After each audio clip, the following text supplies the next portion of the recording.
Friends, firstly, class, well done as ever for putting on this fantastic conference. So much work goes in behind the scenes at class, an absolutely incredible team. So please give them a big round of applause for making today happen.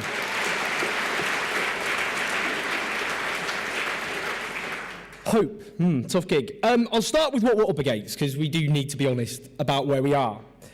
We are in the midst of a national emergency, the worst crisis this country has faced since the end of World War II.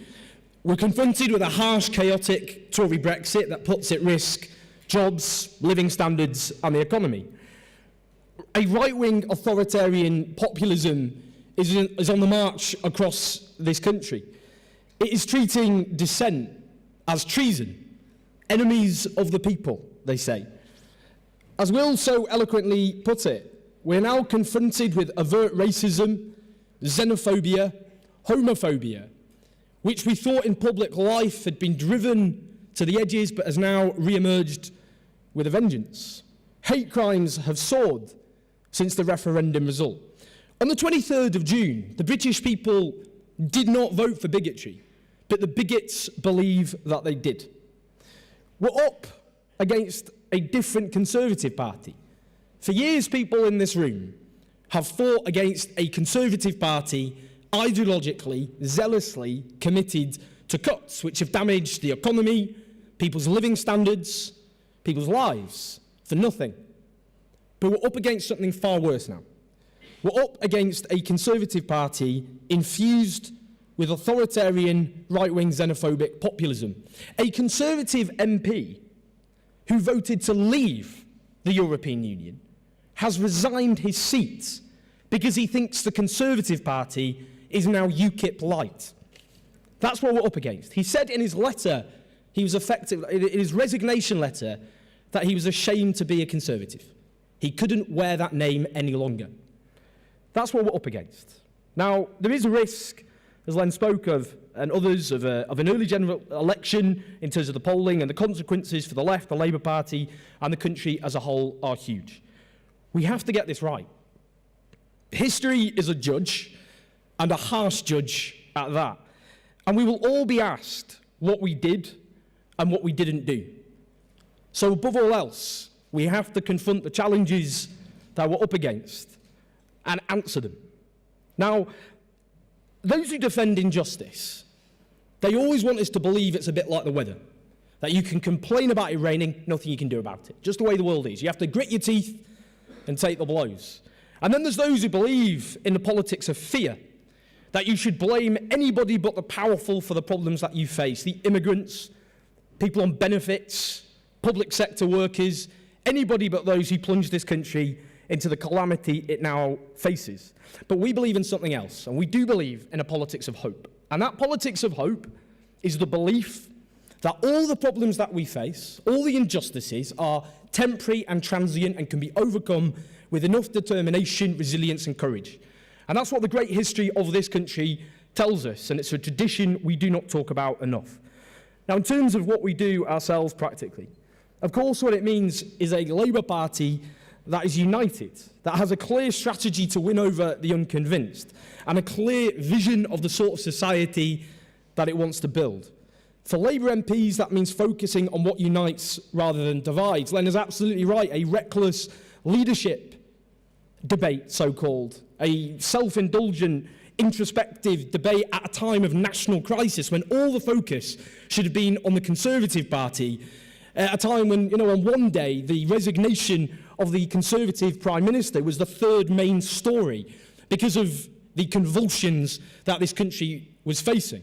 That was not a time for that sort of internal debate. And now the focus has to be on what unites. Now, we've spoken a lot about Labour division, but actually so much unites the Parliamentary Labour Party, let alone the party as a whole. The divisions are often overstated for dramatic effect, whether it be investing in the future rather than cuts, a publicly run and properly funded National Health Service, a comprehensive education system, properly funded rather than the reintroduction of secondary moderns, an industrial strategy to create the skilled jobs of the future, and so on. All of these unite Labour MPs and the Labour movement, and that's what we need to emphasise. For the Labour leadership, it means clear messages backed up with message discipline. That's what the Conservatives do so well. I bet every single person in this room could recite Tory attack lines off by heart. And if you knock on doors, you'll often get Tory attack lines thrown back at you verbatim. That's effective because the Conservatives understand that if you don't define yourself, you will be defined by your opposition. And that's why having clear messages which back up an overall vision of what this country should look like, an optimistic vision, drawing on the great traditions of this country when people collectively stood up against injustice. That's the sort of approach that we need. Now, Labour is absolutely right, therefore, to be talking about a Brexit that puts jobs, living standards and the economy first, rather than a harsh, chaotic Tory Brexit. And we're hearing that repeated now over and over again. And it's absolutely critical that happens until people are tearing their hair out of hearing it in the same way we did every time we heard we're clearing up Labour's mess and so on and so forth. Now, it means approaching the other huge challenges that we face. One of them is to do with age. Now, at the last general election, the Conservatives only had a lead amongst people over the age of 44. Whenever I mention that, I always worry because people in the audience over the age of 44 go, "You cheeky git, I don't vote Tory." Obviously, that's not the case for everybody, but we live, thankfully, in an ageing society where people are living longer.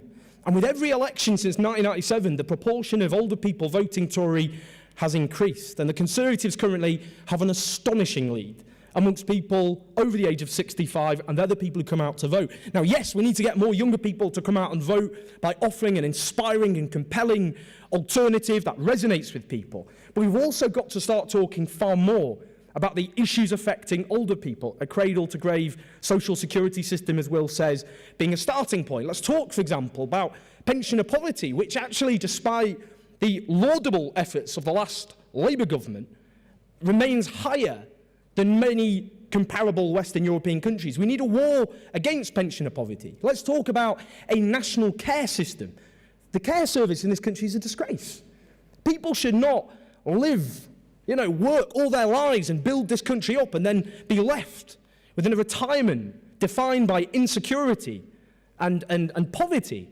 So that's why we need a national integrated care service that cares for older people who built this country up. It also means dealing with issues like loneliness and solitude amongst older people. In other countries, for example, they have companionship schemes where in the Netherlands, where students are given free university accommodation if they spend time providing care for older people, breaking down divisions between the generations. Let's have a national companionship system in this country as well. But let's at least make older people feel we care about their issues, because all too often they don't know where we stand. Self-employed people, it's predicted there'll be more self-employed people than public sector workers in the next few years. And whilst those people often value their independence, they don't value their insecurity, the lack of social security, for example, paid sick leave, paid maternity leave, not getting loans from banks, the terrible infrastructure in this country, chasing invoices from companies who won't pay up. These are the sorts of issues that we need to start championing.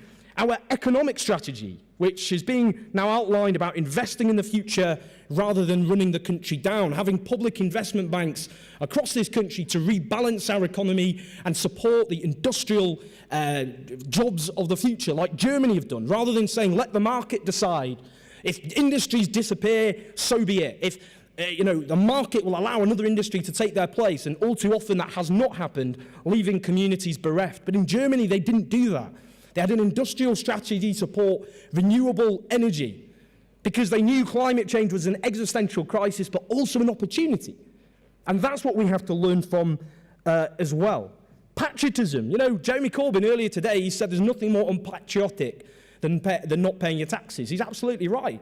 And we should talk about that language. What is more patriotic than wanting to rid your country of injustice? What's more patriotic than wanting to build a society run in the interests of the majority? What's more patriotic than defending great British institutions like the National Health Service when they're under attack? And what is patriotic about making the majority pay for a crisis they had nothing to do with? What is patriotic about undermining rights and freedoms our ancestors fought for at such cost? What is patriotic about undermining great British institutions like the NHS? We are the real patriots And that's a theme I think Jeremy Corbyn is developing. But finally, we all have a responsibility. Hundreds of thousands of people have joined the Labour Party. Do you remember just 2.5 years ago, the big debate in politics partly was the secular decline of parties, that people didn't join political parties anymore. That seems now a ridiculous discussion to have been had, because now we have the biggest left-of-centre political party in Europe. But that is potential more than anything else. We need to mobilise it. It means everybody going out into their communities. You know, if you've got 600,000 members and each of those knocked on 10 doors, that's 6 million households. And what was an average of 4 people in every house? That's 24 million people in theory. It's nearly half the British population. And we need to mobilise that in areas in particular where Labour must win in order to win the next general election. And let's start talking about community organising with this membership as well, whether it be setting up food banks that organise people who receive that food, credit unions, organising private tenants and so on. We can become a social movement and a party of government. They're not in contradiction. So finally, this is a time, as I've said, of great crisis, of emergency. But we all have a responsibility. We turn up to conferences like this, not to pat ourselves on the back and you can go to the pub, I'm not banning that, but I'm just saying we're not doing it as a big lefty day out. We're doing this because we understand the enormity of what we're up against. And it will not be easy. You know, they call it a struggle for a reason. They don't call it a walkover. But each and every one of us in the coming generation will be asked, what did we do at a time of such crisis? And we better have a good answer. So let's have the same determination, resilience and courage of our ancestors, and let it be written in the future that Britain was plunged into crisis, but we all did something to build a just, equal, fair society that all of us are driven to fight for. Thank you.